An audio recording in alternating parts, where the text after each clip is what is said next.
de M. Ventilaire a été réalisé le 23 mai. Et non seulement par contre Raoul Perry, c'est pas lui qui dit ça, c'est M. Raoul Perry qui dit que le baron est ventilaire du tout. Et c'est M. Raoul Perry qui affirme devant l'ULCC qui dit que Raoul Perry a été, M. Ventilaire a été présenté à lui par une corruption passive. Attention, en matière de corruption passive, ce n'est pas seulement la question de pas gagner, la question de c'est-à-dire présomption de culpabilité. Non. Loi 2014, là, qui est 9 mai 2014, a dit créer un seul côté qui est en présomption de culpabilité, c'est en matière d'enrichissement illicite. C'est seulement pour nous. Si c'était intelligent, il n'a pas de sous-compte, en tout cas, il faut faire sous-compte Ventilaire pour voir est-ce que Ventilaire sont là qui possèdent des millions par rapport à ça, que lui-même, avantage salaire que lui-même que lui disposait légalement. C'est là ça, ISS va dire écoutez, par rapport à ça, M. Ventilaire, il y a un avantage privilège, etc. Mais il y a 2-3 millions de dollars sur le compte. Donc maintenant, il y a un enrichissement illicite qui peut-être a découlé de questions de trafic d'influence, mais pas de trafic d'influence. Et nous développer, nous aider, en tout cas, nous contribuer avec Vérité Parquet à rechercher là. Nous orienter Parquet à ce que nous doit pour la participation de la personne poursuivie en matière d'enquête. Par rapport avec statut. Pas de préoccupation avec sa crédibilité de CPTR, mais on va comprendre tout. Si c'est sur la justice, parce que comme nous apprenons quitter l'institution de travailleurs ou bien quitter que, et moi toujours dire, même dans le cadre de position reprend, la solution, la question de trois conseillers, la solution doit être juridique. La solution doit être juridique et gagner un décret, papier pour décret qui est publié en mai 2024, sauf erreur de ma part le 26 mai 2004 qui crée le mode de fonctionnement CEPA. C'est lui-même qui institue qui modalité de retrait pour un conseiller. Donc la solution est judiciaire. Si je vois que nous avons décret qui institue ça, principe côté que pour le démissionner, retrait, etc. Maintenant, nous avons un dossier devant au parquet. Et le parquet, c'est le serviteur de la vérité. Heureusement que nous avons un commissaire du gouvernement qui, non seulement crédible, mais qui est compétent. C'est lui-même qui va dire écoutez, moi, j'ai système d'action publique en mouvement. Et en aucun cas, pas anticiper soit appréciation officielle du gouvernement qui est très compétent et crédible, mais nous allons demander pour le monde qu'on sait.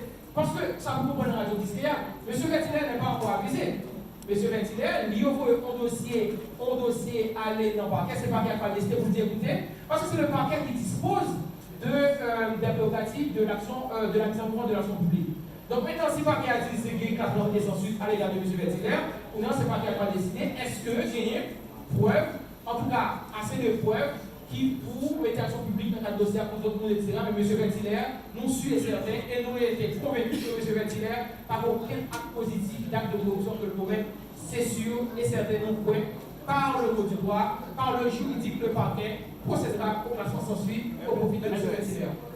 On va du tout là, on va attendre. Mais M. Ventilaire n'a pas de deuxième comme ça. Donc, si effectivement on demande l'argent qui était fait, demande en fait, il fait un deuxième compte. Donc, si M. Ventilaire n'a pas de deuxième compte, en aucun cas, on ne pourra retenir la responsabilité personnelle, la responsabilité pénale de M. Ventilaire. Donc, c'est tout ça que je vous dis. Merci beaucoup. En tout cas, on a contribué avec Vérité et puis nous à la disposition de parquet pour nous capables d'aider parquet je vais vérifier. D'accord, je vais attirer l'attention sur les très important. Parmi les que, nous sommes dit tout à l'heure, en cas de crédit, c'est un crédit à la consommation. Et m'a tout profité d'attirer l'attention de tout journaliste qui est là, que nous connaissons qui a une capacité d'appréciation. Conseiller président Emmanuel Ventilaire a sollicité sa carte de crédit depuis le 23 mai, 23-24 mai. Et la rencontre a eu lieu à l'hôtel Oasis le 25 mai. Et M. Ventilaire a été présenté et il dit le confirmer, le docteur Gérald Gilles confirmé. Le docteur Gérald Gilles dit c'est lui-même dans la déclaration qu'il y a eu, toute déclaration en USC confirmé. M. Ventilaire a été présenté à Raoul Biel pour la première fois de sa vie le 25 mai. Il va connaître en réflexion. Ventilaire pas connaître, M. Ventilaire pas connaître du tout Raoul Biel. Il fait demande client depuis le 24 mai, 23-24 mai. Le 25 mai, jusqu'à après, il fait demande de Ventilaire, c'est de ça que vous présentez notre père que vous connaissez. D'autant que, pour plus simple, M. Ventilaire, n'a pas de point dans le rapport, M. Ventilaire n'a pas de gens de démarcher auprès de Raoul Biel pour lui dire écoutez, démarcher veut dire que le président BNC a même élection de petit à un certain seuil. Il n'a pas de gens faire ça.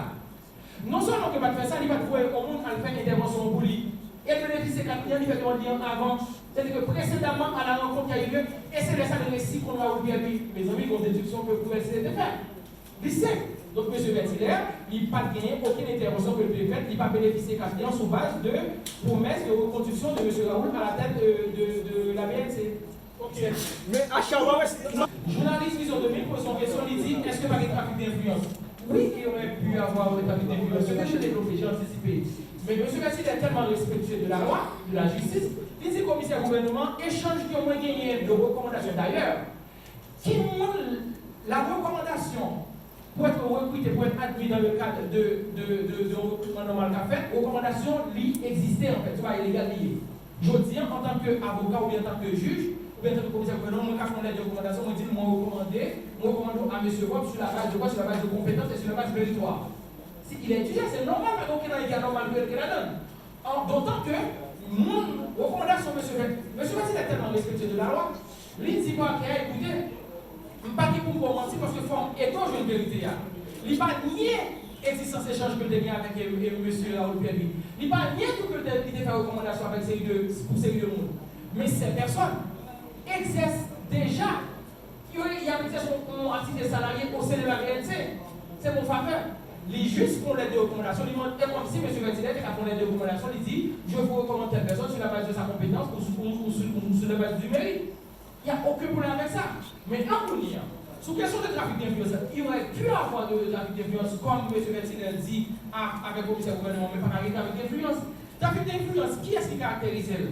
Moi, je fais une intervention contre Radio Vision 2000 pour me joindre un avantage pour qui est pour Dr. Bod. Maintenant, mais si c'est M. Vertilaire qui fait demande auprès de M. Raoul Pierre, il faut un avantage. C'est lui-même qui t'a pour au moins que faut t'ajouter et en avantage. Par contre, aucun côté non rapport qui dit et nous expliquer côté que M. Vertilaire lui-même qu'il joue un avantage de la part de M. Raoul Pierre. Et il y a un qui est très important, c'est de maîtriser. Mais pour qui est plus important? Pas oublier que le dossier a été transmis au parquet, le rapport, il concernait 3 conseillers. Mais en droit, on va réguler l'individualisation de la peine, qui impliquait la responsabilité personnelle de chaque monde. Maintenant, Emmanuel Vertilaire, conseiller président, lit nouveau dossier qui est dissociable, il y a 3 conseillers, puisque fait à lui-même, il n'est pas constitué de, par exemple, fait constitué de acte de corruption à l'égard de M. Vertilaire, qui ça nous demande de voir? Il y a plus simplement, il simple. Je ne vais pas même, en tout cas, pas aller anticiper sous appréciation partielle que vous avez pas bien. Moi, je suis sûr, je reste convaincu que le parquet va procéder essentiellement parce qu'on s'en suit le dossier à l'égard de conseiller Vertilaire et par respect du parquet, nous pas dit parquet pour lui-même, pour le classer sans suite tout dossier, ça nous parle de droit ça, parce que l'individualisation de la peine qui implique les responsabilités personnelles, c'est clients nous connaissons, nous apprécions le dossier, nous voyons qu'il n'y a pas aucun acte de corruption, aucun acte positif. Et ça fait plus grave là pour finir. ULCC encore lui-même, c'est lui qui confirme le moins dit dans la requête 13 pages là. ULCC dit, M. Vertilaire, pas dans le deuxième rencontre, ça relève une rencontre dînatoire. Et pas bien que dans le rapport, il dit qu'il y a une rencontre dînatoire qui aurait été, en tout cas pas même qui aurait été, parce que ça a été confirmé aussi par les conseillers, par les deux autres conseillers présidentiels. Il dit qu'il y a une rencontre dînatoire qui était organisée, car la haute période des fêtes de fait manger, etc. Et pour nous, tes amis d'appareil. Mais, bon, bah, qui c'est pour eux? C'est son raisonnement qui est aussi basique. Si tu es une première réunion qui fait non raciste, M. Vertilaire, on va voir comment on monte, et c'est grave encore que l'ULCC dit, on monte un citoyen, un individu qui va aller dans un compte à un monde de travail. Mais ça c'est grave. Parce que moi, je travaille en tant que président, moi, j'ai un droit de loisir. Il y a un droit en tant que collègue, parce que M. Smith, Augustin, qui son conseil président, l'îloger qui peut l'îloger dans l'Oasis, c'est normal que M. Vertilaire, en tant que conseil président, quand il dit mon cher Ville Bombier, on va en discuter autour de verre de vin, c'est normal qu'il ne sait pas privé de droit ça. Maintenant, l'ULCC dit qu'il y a des déclarations de consolidation de 100 millions d'euros, pas de problème. Mais, mon raisonnement qui est basique pour l'ULCC d'affaires, c'était qu'on fait un règlement de 100 millions d'euros qui était fait en présence de Vertilaire. Anti-Vertilaire, peu importe que tu es là, demande dans tes faits. Mais si on deuxième demande qu'à faire, non, ils ont organisé un dîner, un continuatoire. Et dans la rencontre, ça, il est dit, en tout cas, ils prétendent que le docteur Gérald Gilles t'a insisté pour faire demande encore. Donc, l'idée, c'est parce que dans la première demande, soit il n'est pas même dans les mêmes, soit que monsieur Raoul Pierre n'est pas même dans les demandes même, parce que c'est demande réitérée. Demande réitérée, car monsieur Raoul Pierre, lui. Donc, si il demande réitérée, car Raoul Pierre, lui, je dis, donc, M. Philippe Vertilaire, il n'est pas dans le deuxième monde, il faut comment que le professeur Vertilaire, dans la question de participer dans le pacte de corruption. Il est logique. Je vais reprendre encore. M. Vertilaire était dans la première rencontre. Dans la première rencontre, ça, ULCC prétend que M. Raoul demande qui était une demande de 100 millions de poudre, en contrepartie de promotion, en tout cas de reconduction de M. Raoul Bielu à la tête de la présidence de la BNC. En fond logique, effectivement, que demande des faits. Mais si demande des faits, pas hypothèse demande des faits. Donc, si on doit savoir quand c'est ULCC qui dit, c'est pas moi-même, selon ULCC, ULCC a affirmé qu'il y a eu qu'il y a eu une rencontre dînatoire. Il y aurait eu une rencontre dînatoire qui aurait été organisée à l'initiative de M. Raoul Pierre, à son domicile, pour capable finaliser la question de pacte de corruption. Mais une question pour ULCC, c'est à poser, tête libre, c'est si première rencontre est faite, demande est faite, deuxième rencontre est faite. Donc c'est parce que M. Raoul Pierre ne soit pas tenter question comme la débat du tout. Soit M. Raoul te fait silence, soit pas de demande est faite du tout.